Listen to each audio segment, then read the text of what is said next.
All right, so welcome to today's tutorial, which is going to be on how to do image reconstruction using deep learning models. This tutorial will be based on the DeepInverse library, which also relies on PyTorch as a backbone.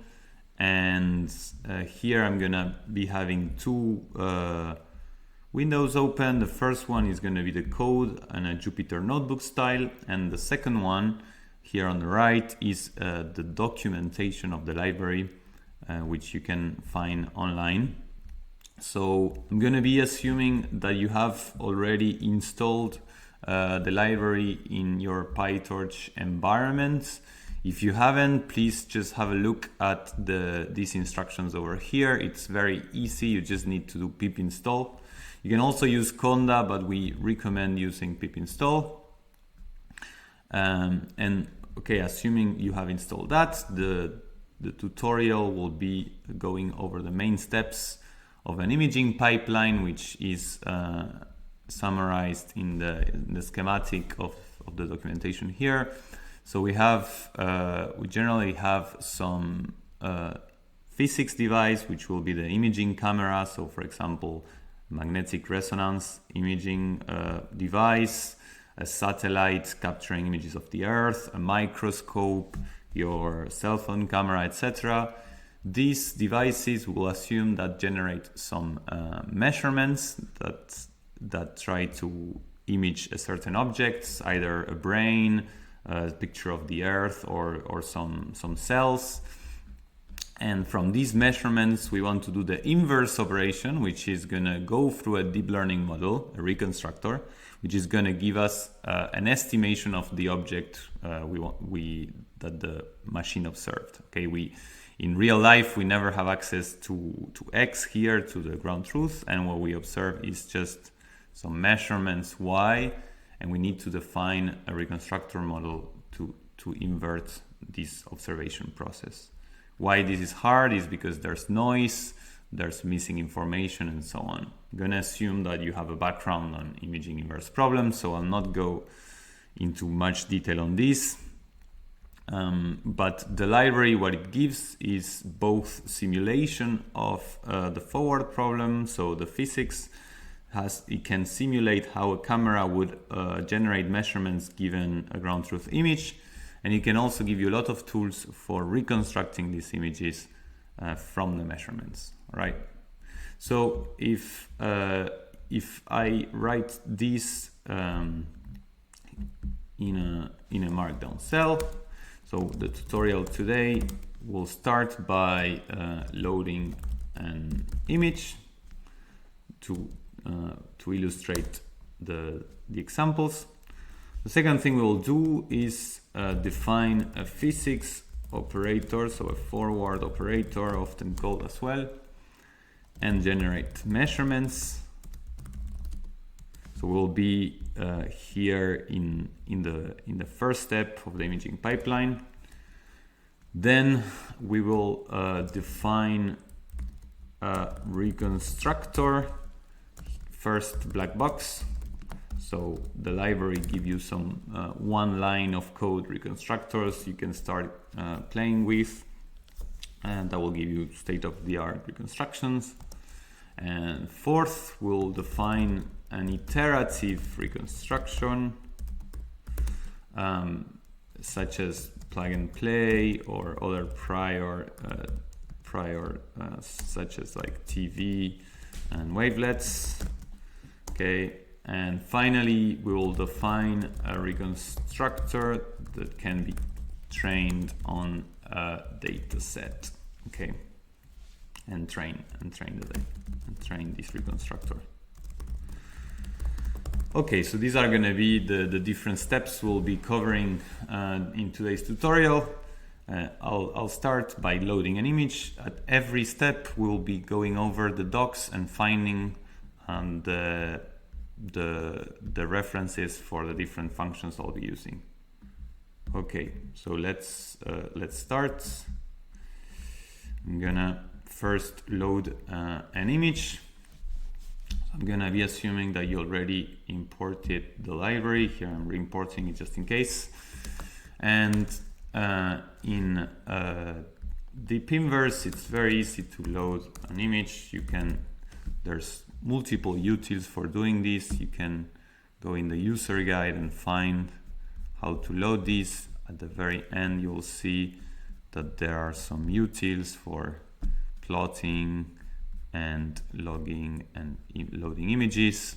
So here I'm gonna go with the simplest one, which is load an example. Okay, so I'm gonna use this function over here, load example, where you can load some common images that are found in most papers in imaging. Here the butterfly.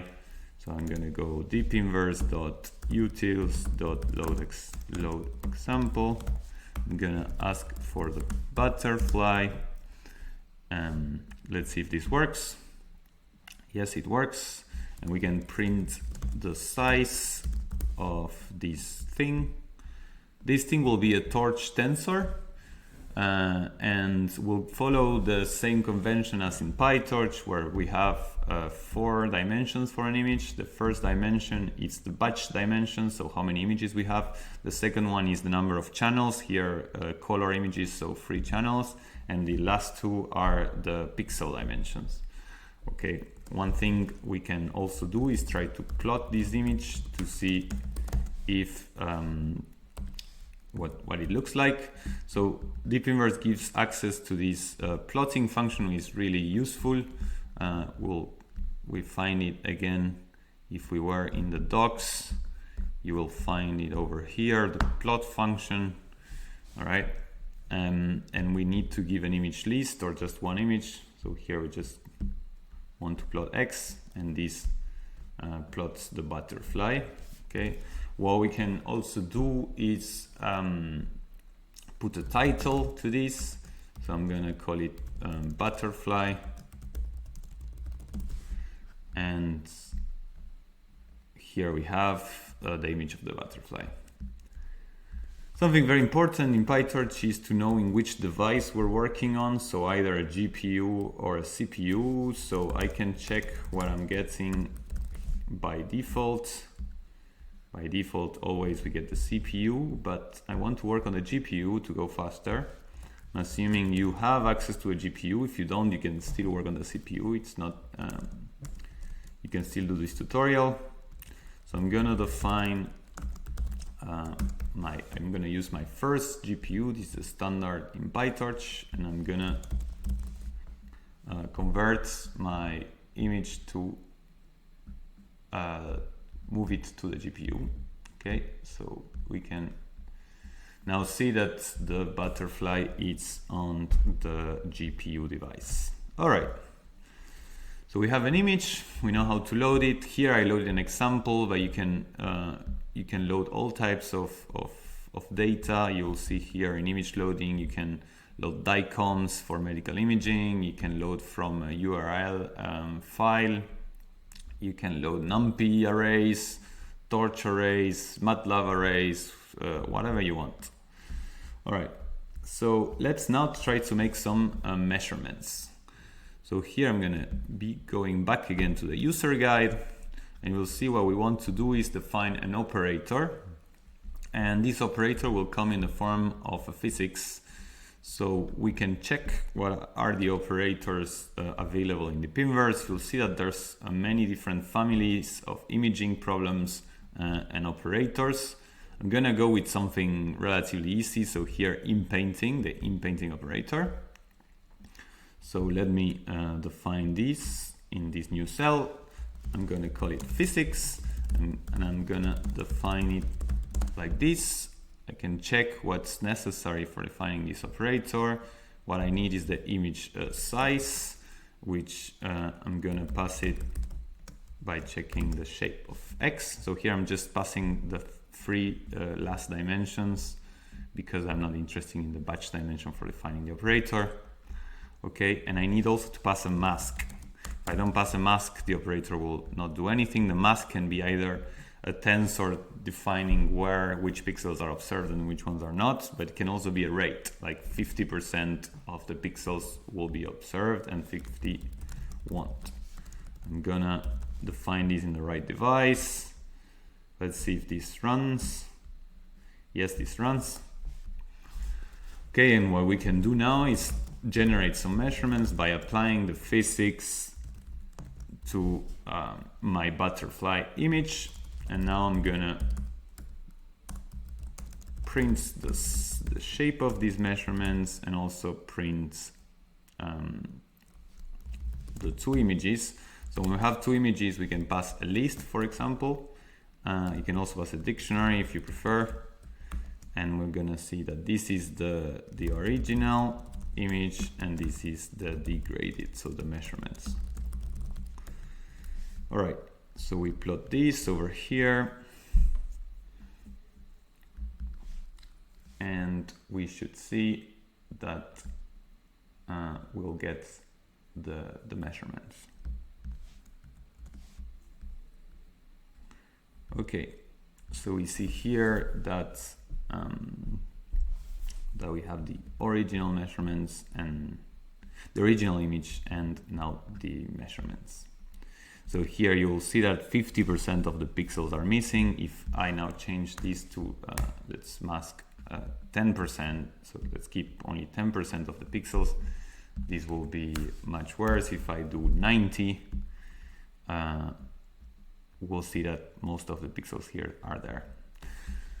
Something important here, there's no noise. There's just a linear operator. So because removing pixels can be described as multiplying by a linear matrix, which is a diagonal matrix with zeros and ones along the diagonal.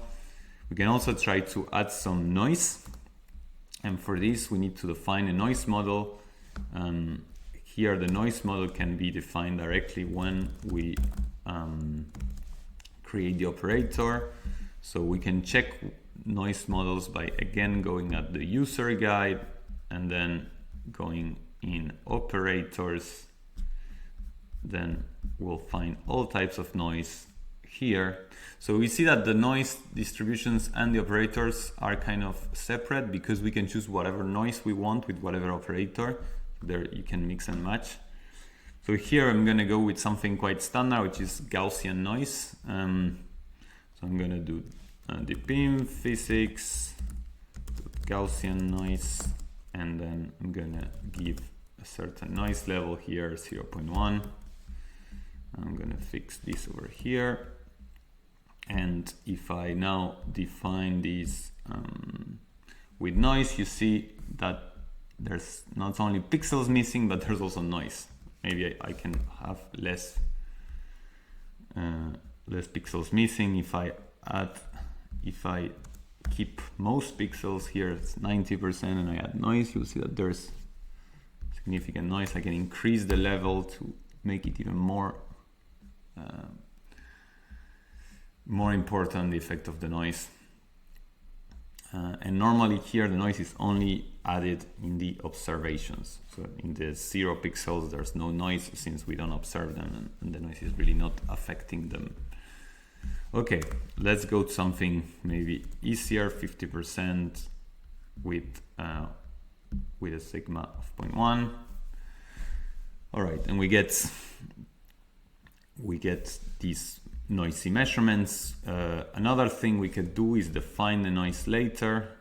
So I could write something like this. If I like, this should also work if you prefer to define the noise later. So one thing that it's important is that when we call the operator like this, it will apply A and apply the noise. If we look at the user guide, okay, this is explained here. We generally have two operations. A is the forward operator, so removing the pixels here in the painting example, and N is the noise, applying the noise. What happens if I just want to apply A and I don't want to apply the noise? Well, I just need to now do physics.A, okay, and if I just do this, I will add it also to the plotting. without noise. And we'll see that this third image here, this third set of measurements is noiseless, okay, because I just applied A and I didn't apply the noise. So this gives you more control on whether you just want to apply the forward operator and you want to apply everything, the noise and the forward operator. All right, maybe this example of inpainting is it's a bit boring. Let's look at one different example. And for this, I'm going to look at blur. So if we go again in the list of operators, okay, we'll see that that we have here the blur. So we have two types of blur. The first one is the normal blur, and the second one is based on the fast Fourier transform, but it's limited to images. To circular padding in the blur. So here I'm going to go through the more realistic blur, which is just this one. So let me define it again. I'm going to do physics deepinv.physics.blur. Okay, and I need to pass a filter, and I need to choose a certain padding. So the valid padding will reduce the image when computing the blur, which is the realistic type of operation. And the filter, I need to give a tensor of appropriate size, like an image. And we provide different functions to already generate these ones. For example, if I want a Gaussian blur, I can first generate my Gaussian filter by using this function here. For a certain sigma, I will make it isotropic here, and I'll make sure that I'm in the right device. I'm gonna generate measurements again, and I'm gonna plot again the measurements an image is.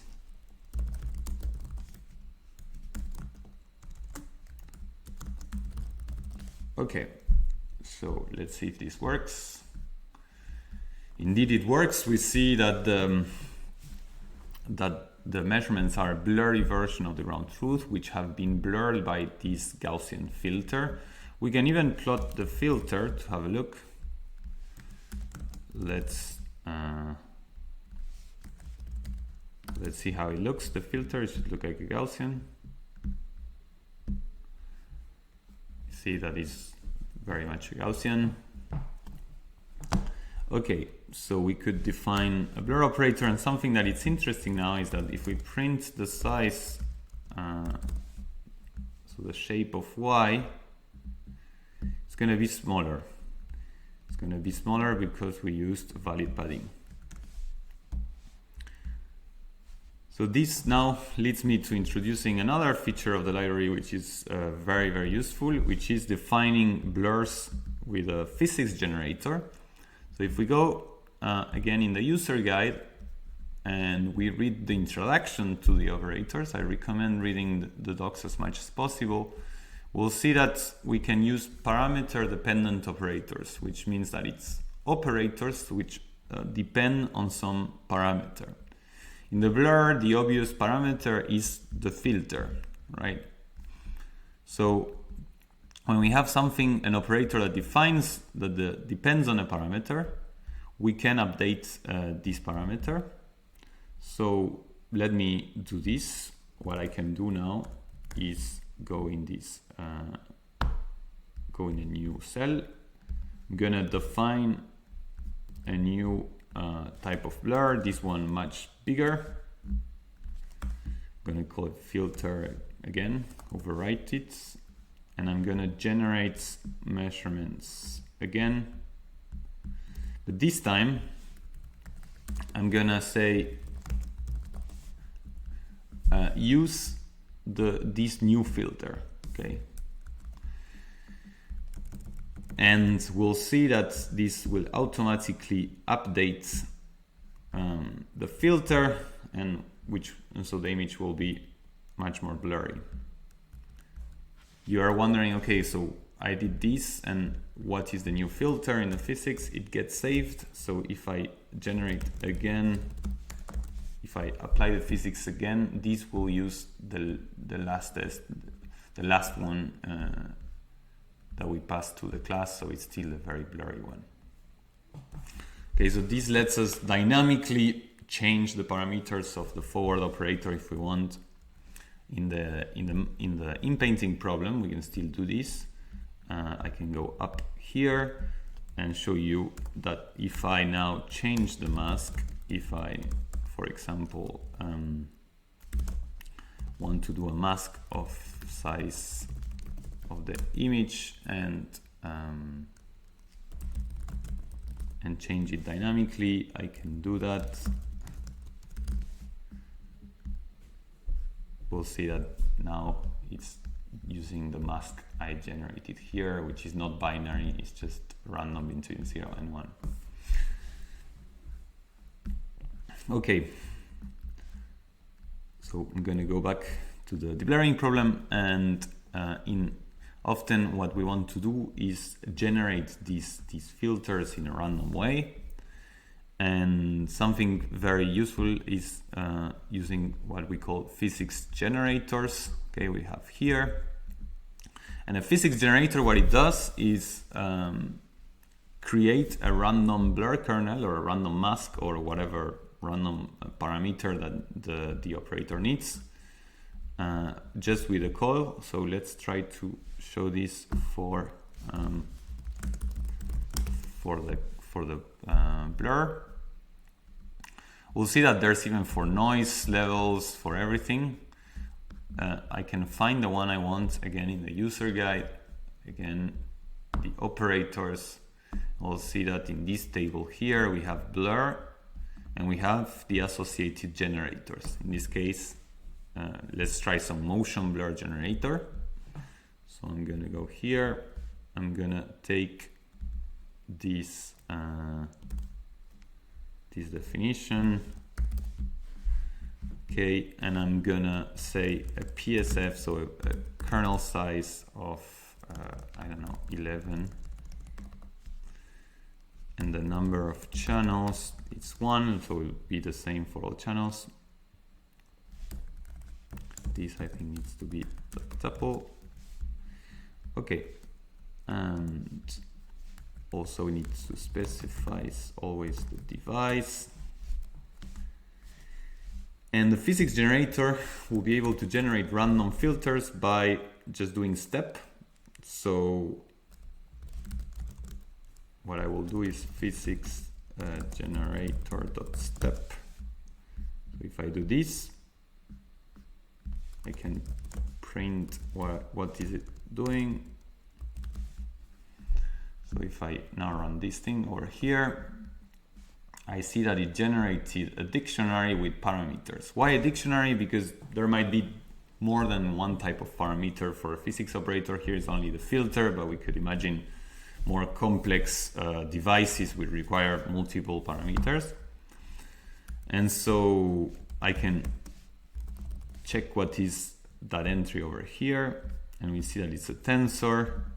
I can check what's the shape. It should have 11 by 11, and we see that we get this shape.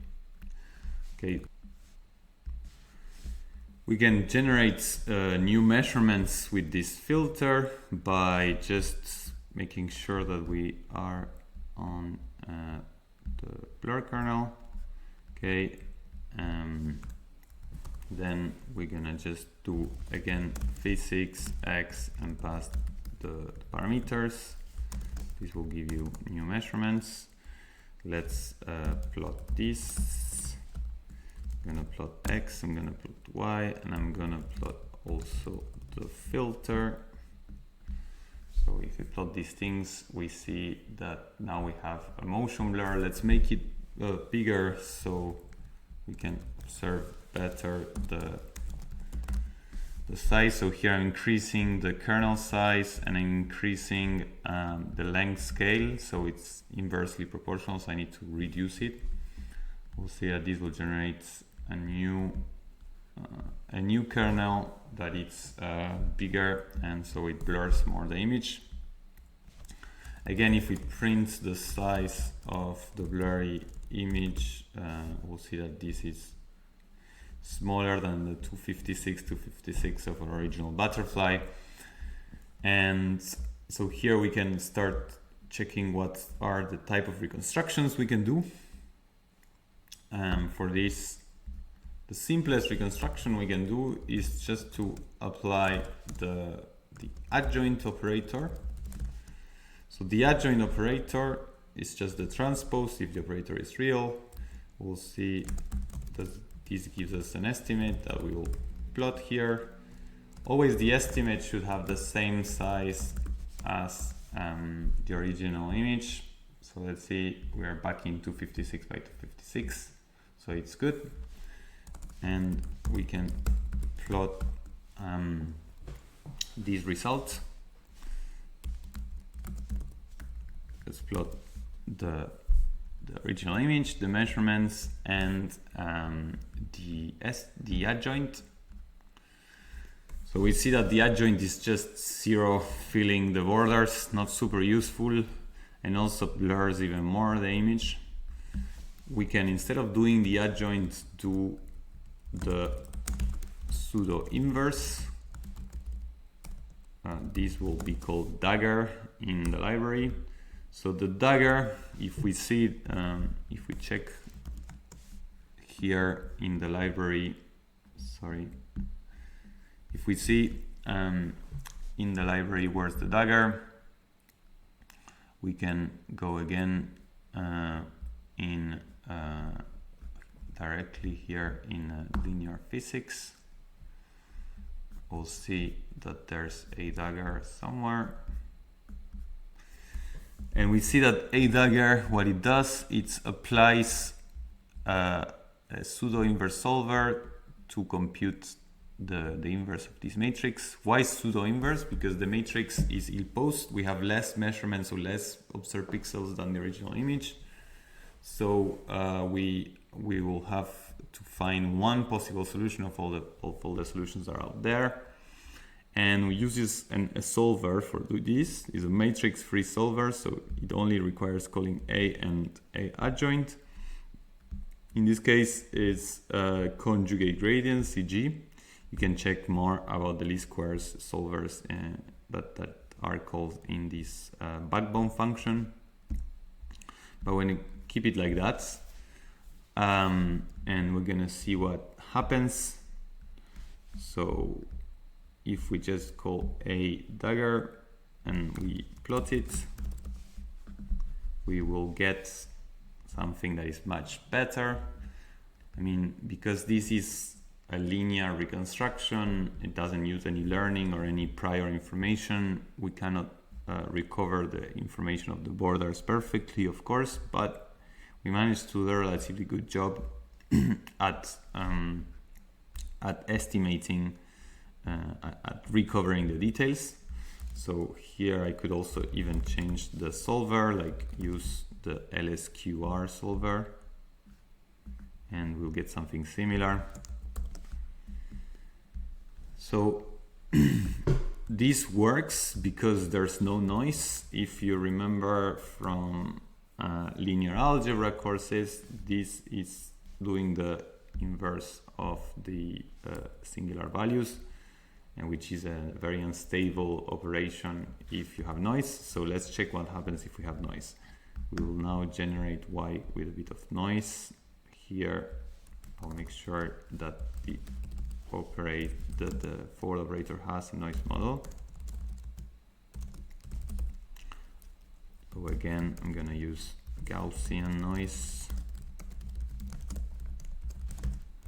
0.1. So we generate our measurements and now they have noise. So if we do the same thing, what will happen?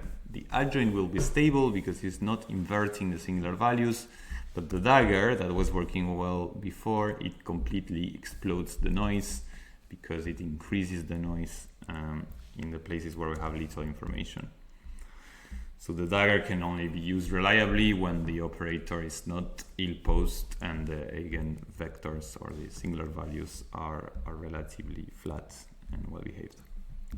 All right, so we can now check what is the PSNR, so the metric, the reconstruction metric for this.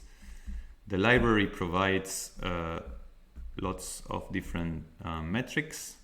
So we'll go again in user guide and we'll see that there's a specific section for speaking about metrics.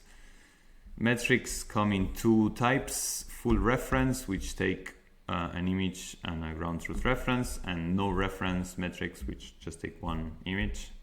Here we have the reference and we will do the PSNR, which is the most standard way of measuring squared error.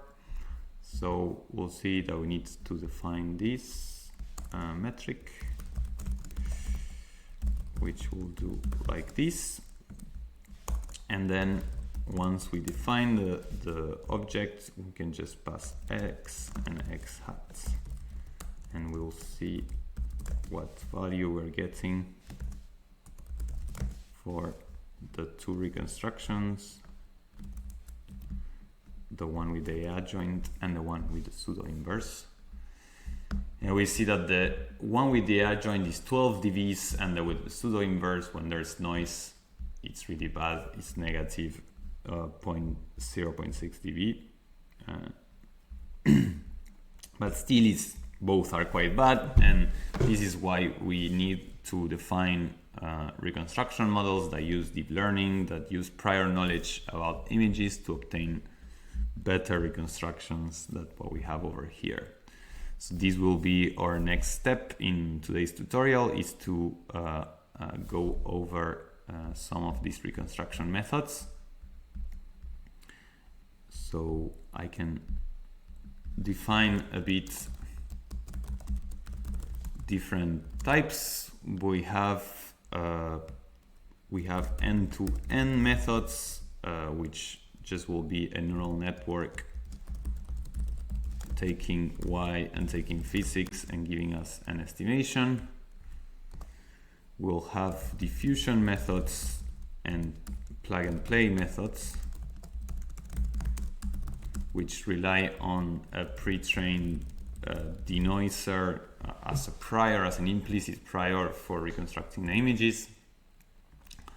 And we also have unfolded methods that sit between both, which are plug and play methods with few iterations that are trained end to end to reconstruct a certain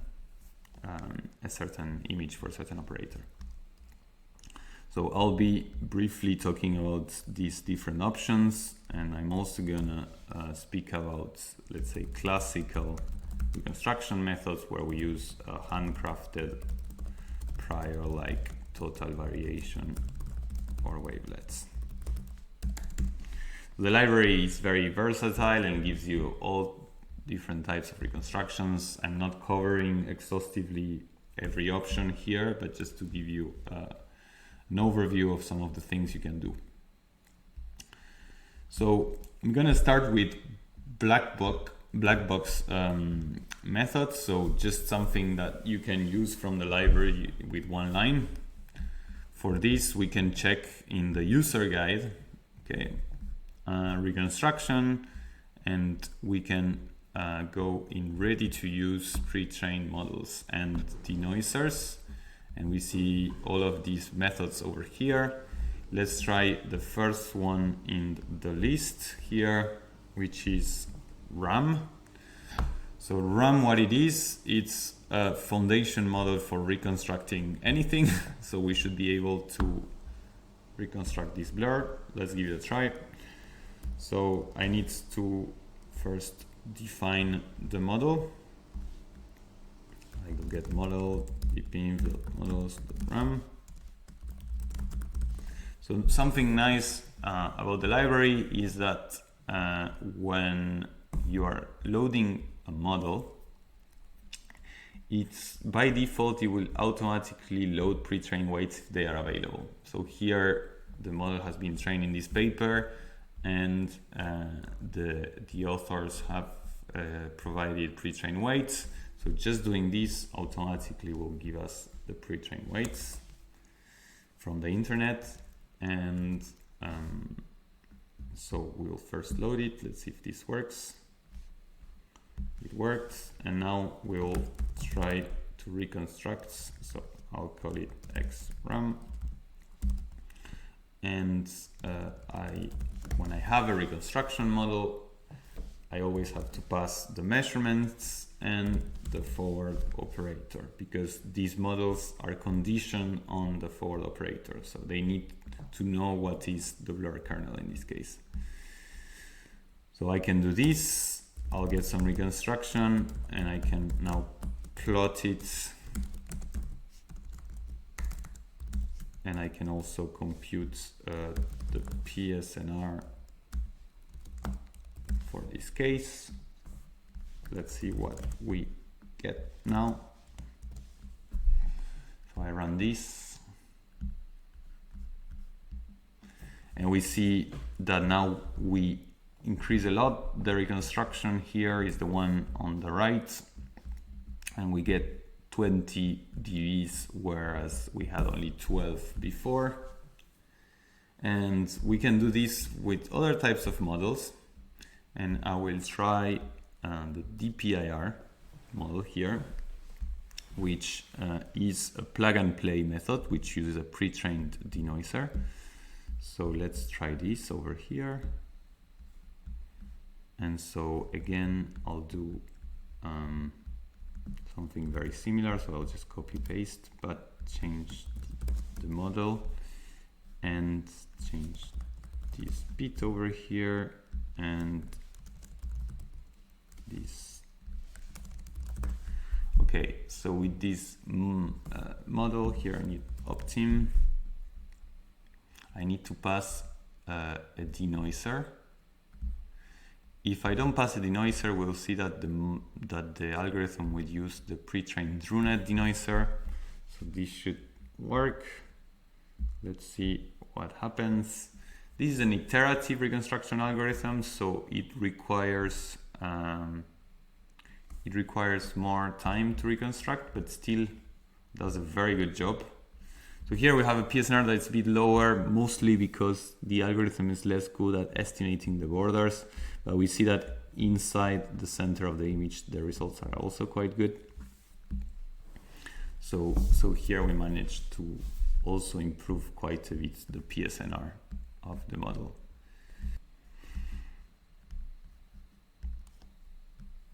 We could try other reconstruction models. There's diffusion-based reconstruction models and so on, but I'm gonna stop here and let you play yourselves with the rest. So you need to be careful that some models are not applicable to any forward operator. Some are, so make sure the model you want is compatible with the forward operator you're looking at. All right, so now we saw how to define a forward operator, generate measurements, and reconstruct them with one-line pre-trained models, either a foundation model or a plug-and-play model. And next step will be to define our own optimization algorithm and also our own reconstruction model. So for this, I'm gonna be following some standard approach in variational optimization, which will be define a for loop. So I will have something like this, where I will do, I don't know, let's say 100 iterations. And here I will have some gradient step with respect to the data fidelity. And I will have some proc step with respect to the prior. Okay, so what do I mean here? I'll be following an optimization-based reconstruction. If we go in the documentation, we'll see optimization here. And we see that in general in optimization, we have two functions to minimize. The first one is some kind of data fidelity, measuring how close is our reconstruction X from the measurements Y, and the second one is some prior. Okay, and the algorithm I'll be coding is exactly this one, is where we do a gradient step over here and then we do a proc step, and I'll do this 100 times.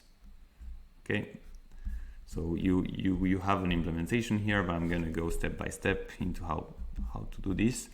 So the library makes your life easier by providing predefined data fidelities that are used commonly in imaging. So I'm gonna do that, and I'm gonna use, as I was saying before, some standard one like the squared error. So here I'm gonna do pim.team.l2. This gives me the data fidelity. So now I need also a prior. For the prior, I can do something, let's say relatively standard, which is using a total variation prior. So I'm going to define DeepInverse.optim.tv prior. Okay, so we see here that I'm going to use this one. This one solves total variation problem. And now we just need to write our iterations. We're gonna have some initialization, which is, let's say, some zeros, and we're gonna iterate gradient steps. So just x minus some step size eta, which I'm gonna define, and data fidelity times the grad. We'll see that the data fidelity provides the grad operation. We can find it in the documentation. Here there's this grad operation. I need to pass x. So the current x, which is going to be xk actually. I'm going to call this xk. It's going to take x, going to take y, and it's going to take the forward operator because it needs it to compute the gradient. And then it's going to be the procs of the prior. So if we go now in prior, we'll see that this comes also with multiple values, which, well, they inherit from the potential function, and in particular this has the procs over here. So I'm gonna do prior.procs, and I'm gonna pass xk and get xk. Okay, so the only thing I'm missing here is eta. And what do I need as a step size? I will put 1, but actually what we need generally is to have 1 over the norm of A. So the norm of A, we can compute it very easily. It comes as a method of the physics, of if the physics is linear. So we can compute norm here. We're gonna actually do this in a separate cell, and we'll see that actually the norm is 1, almost 1. So this, we can use a step size that is 1 and be safe.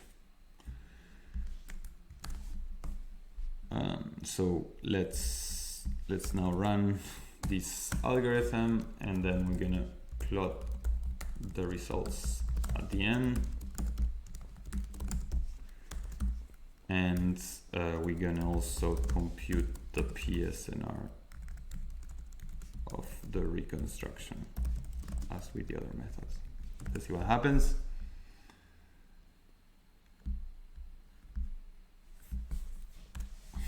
So probably here I'm just using a regularization parameter gamma that it's 1, which is the default one, but I'm not sure this will actually work well.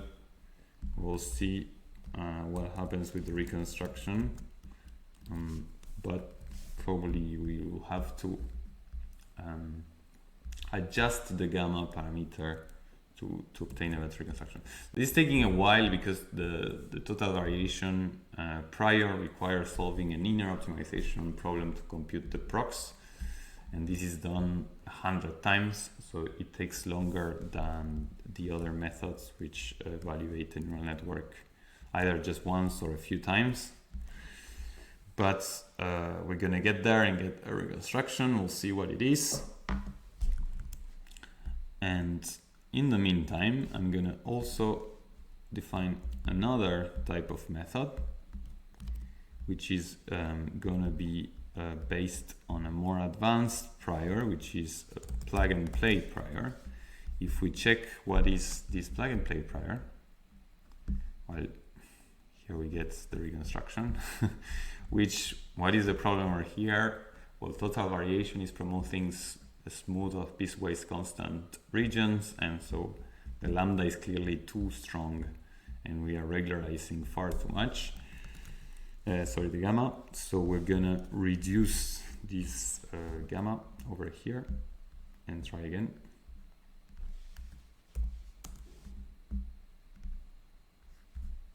Let's see what happens. And in the meantime, as I was saying, we are defining a plug and play prior. So a plug and play prior, if we go back to our definition of priors and we check what is a plug and play prior over here, we'll see that it's a prior that replaces the prox of the prior term by a denoiser. So what it gets, it's just a denoiser. So we can do that and pass a denoiser. What denoiser can we give? Well, we need to go find a pre-trained denoiser in the library, which has many of them. We go again in the user guide, go in deep reconstruction methods and denoisers. So denoisers, and we see that we have all these pre-trained denoisers. I'm gonna use this one, the DRUnet, the DRUnet, which is particularly good. We see that now with a smaller regularization parameter, things is getting better for total variation, and our PSNR is going up, which is good news. Still far from the 20 dB that we get with a deep learning model, but getting there. So now let's try with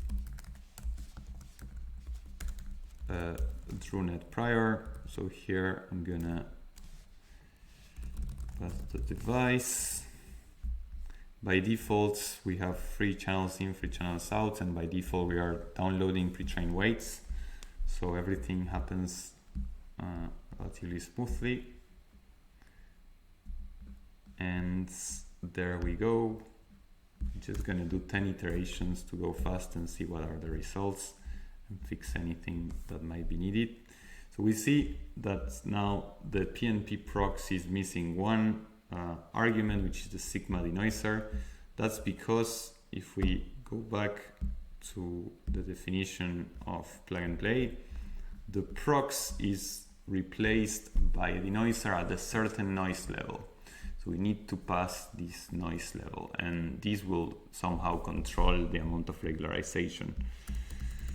So we need to give this, which will give a small sigma value. See what happens.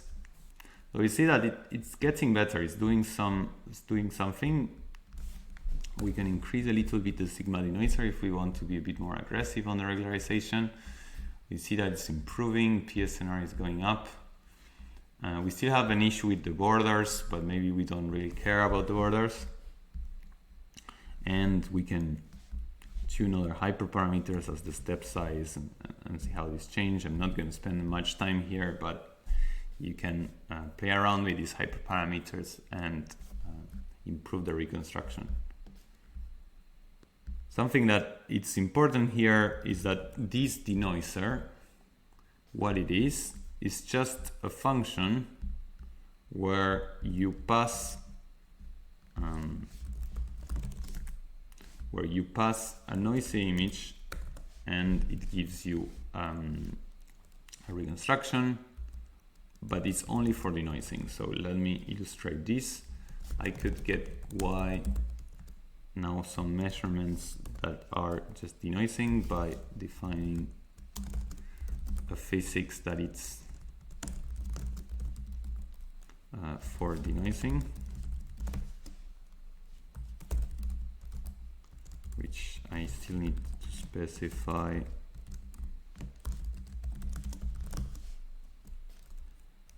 the noise level. So this will now just generate some noisy measurements, but will not apply any blur. The denoising operator is the same as doing the identity for the forward operator. And now we can plot, first plot the measurements to make sure we're adding noise fine, which we are. There's no blur here, there's just noise. And we'll see how the denoiser works. The denoiser needs to get the noisy image and the noise level. So here the noise level, it's always for a Gaussian isotropic noise level by default. So here it's a 0.1 noise level, and we'll see that it does quite a good job at denoising this. So denoisers, there's many of them, and they're mostly trained to denoise Gaussian noise, but they're very useful because you can repurpose them as reconstructors in plug-and-play priors and in diffusion methods. Okay.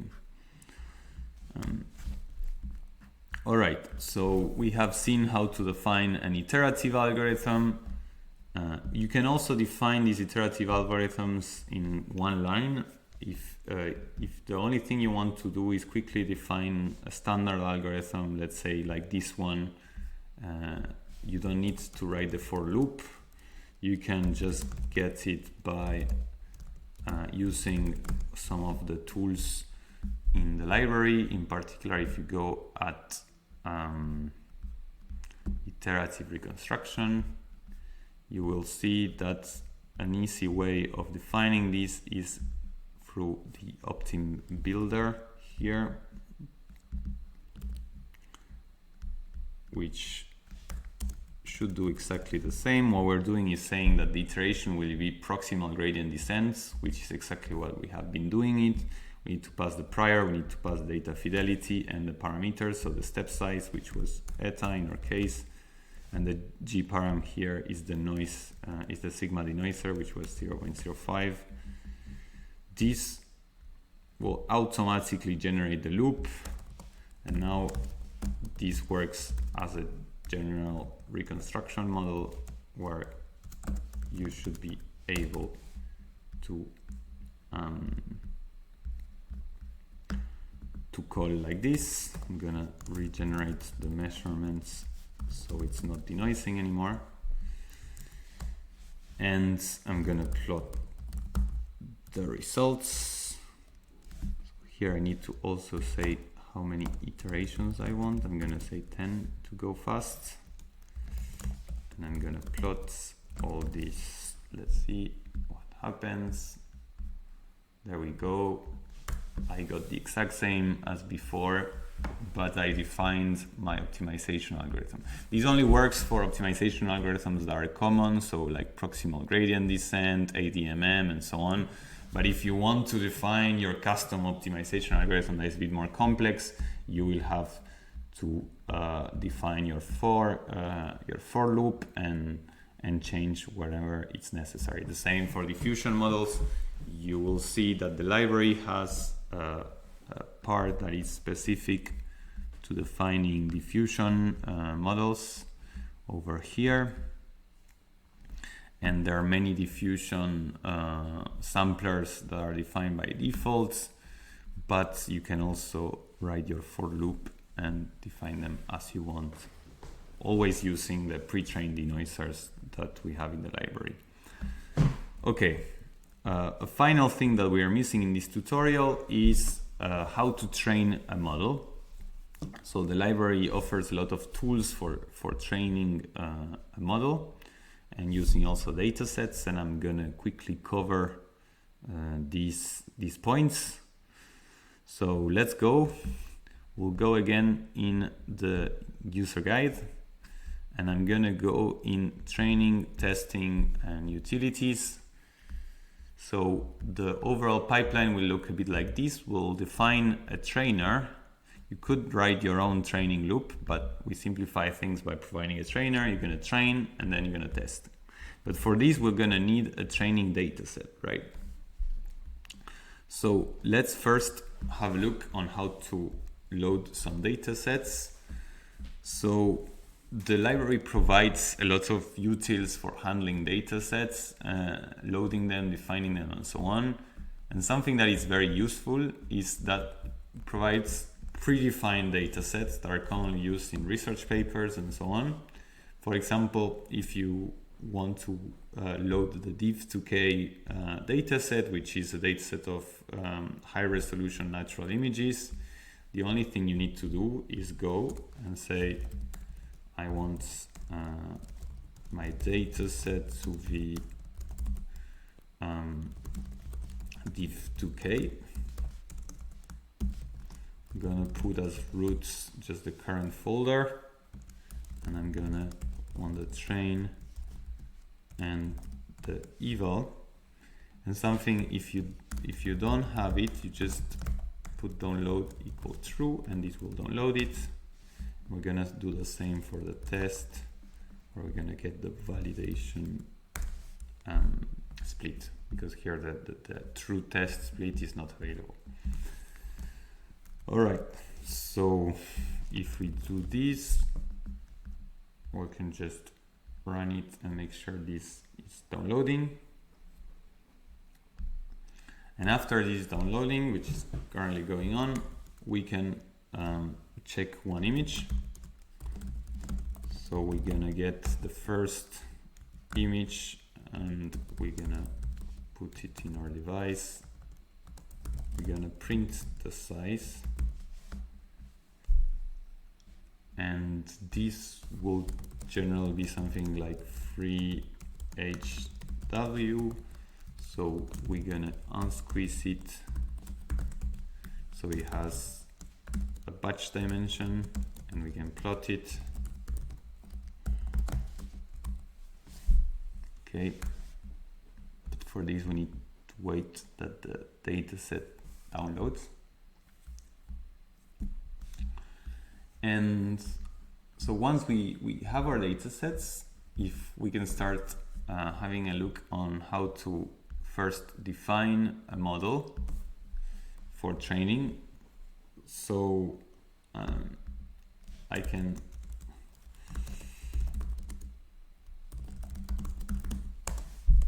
actually almost anything in the library is trainable, because everything is defined in Torch and it's compatible with AutoDiff. But we can, for example, train unfolded algorithms, which are the same as we just defined before, an iterative algorithm with the denoiser, where we train the denoiser, we just fix the number of steps. We can also train the RAM model. We can train, but we can also train some units. If we go to deep models for architecture, deep reconstruction models, we'll see that a typical standard way of doing this is just applying some unit phi to the adjoint of y, which provides us something in the correct image size and domain, or to the pseudo inverse. So here I'm gonna fine-tune train this RAM model, which is already pre-trained and will give good results from scratch. But just to simplify the training, but you could use, as I was saying, an artifact removal with any denoiser backbone. as you like the DrewNet and so on. So let's see how we define. So now our dataset is downloaded, and we can check that we can get one of the images. So we need to define. So actually, if we check what are x's, they're actually in. They are actually in format of pill image, so we need to transform them to torch. So let me do that.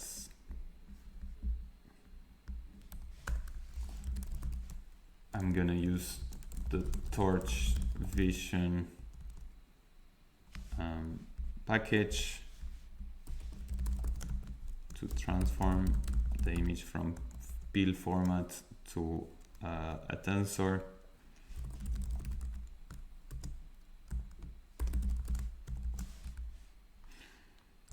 And I'm also gonna do crop the center of the image. So I'm gonna do torch vision, compose. This is very standard. Compose a tensor and then a center crop.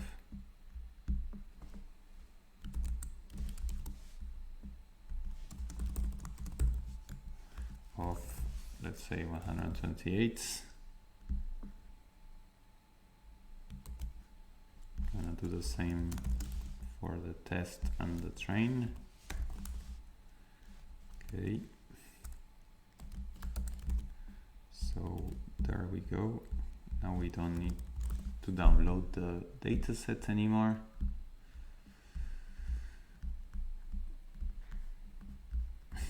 So while we wait, this is ready. Okay, we get it, and we see that we get this crop here. If we change the image, we'll get another crop.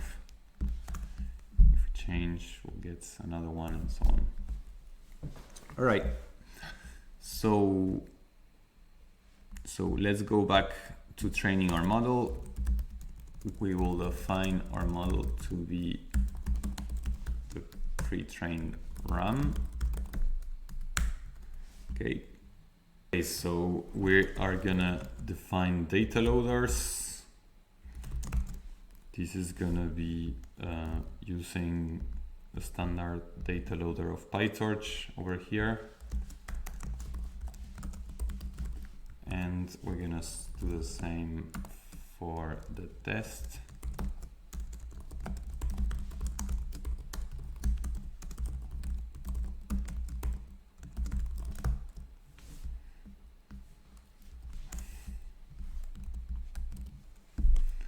So here we are going to define our trainer,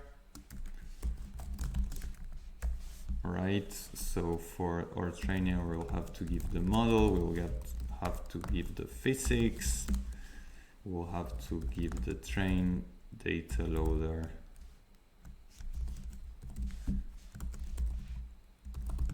and what else do we need to give? Well, we can just check again in the documentation. We will go to training, we go to trainer, and we see what we need to pass. We need to pass model, physics, optimizers, train data loader.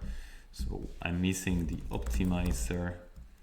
The optimizer is gonna be a standard torch optimizer. I'm gonna go with something very standard, which is Adam.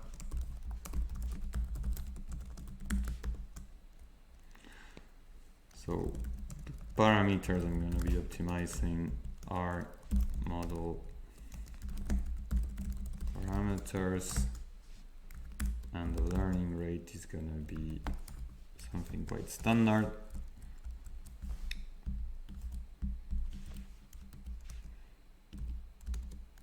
And I also need to say how many epochs I'm going to be doing here, only one for speed.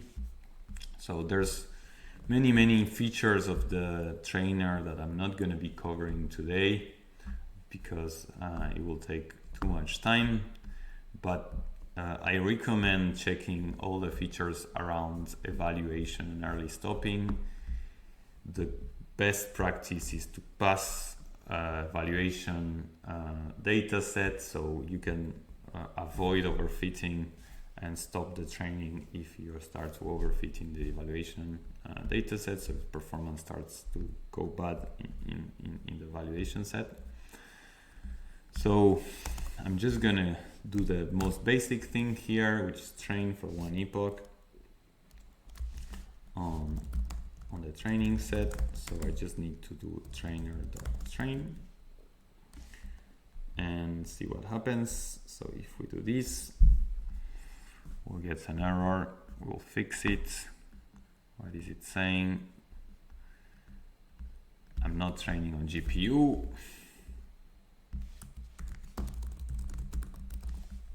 Let's move to the GPU. Still getting an error.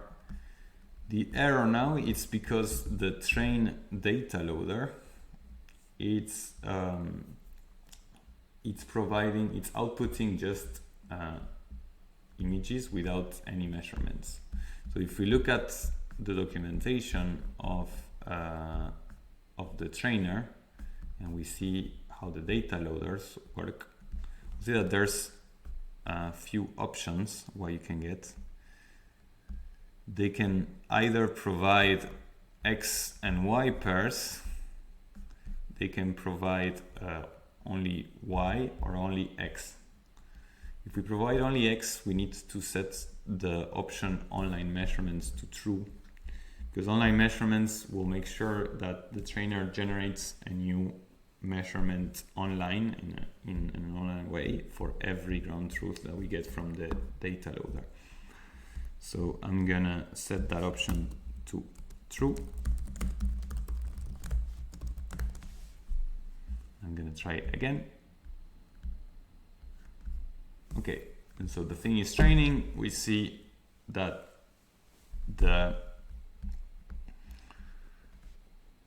we are moving forward, that the loss is going down, the PSNR is increasing, so everything is going as expected.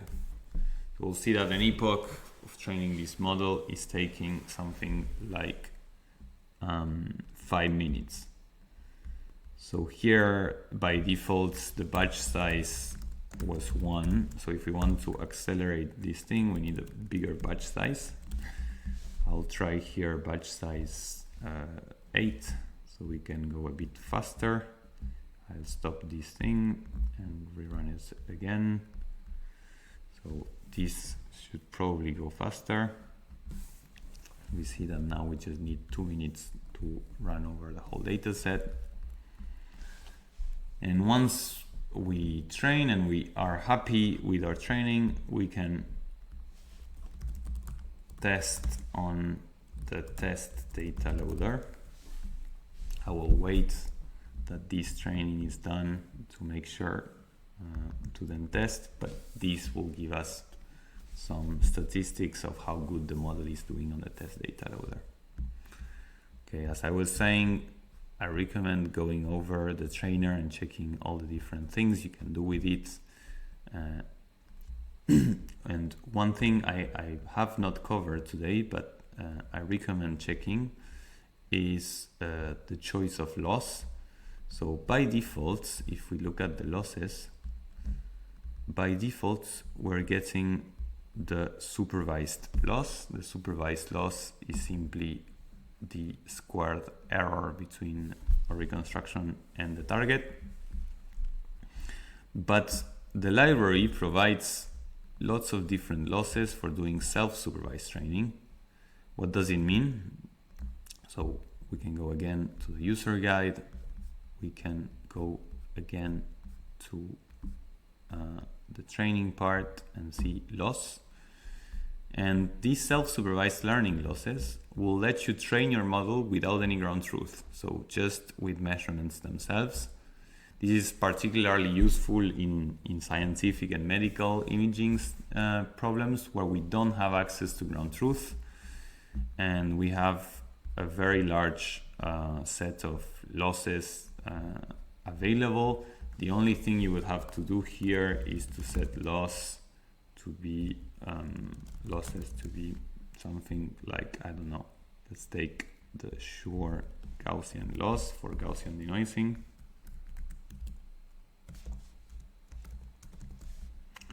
And then pass these to the trainer. This loss requires some parameter, which would be the noise level, and so on, and we would get the performance. So here the training has finished, and we see that we train fine. We can now test, and we run the tester, which will go over a test data loader, and we'll compare the PSNR of our model with the PSNR of no learning, which is doing the AI joint. So we see that we are more than 12 dBs above the no learning. This is online per every batch, but we'll see that on average get a similar result. So now you know how to define a forward operator, define a reconstruction model, either optimization based, either just an end-to-end architecture. You can use pre-trained denoisers to define these models. You can train these models to refine them on certain problems and certain data sets, and you can test the performance at the very end to make sure that everything is working as expected. So I hope you enjoyed the tutorial, and don't hesitate to go to the user guide as I was doing and check the other functionalities of the library.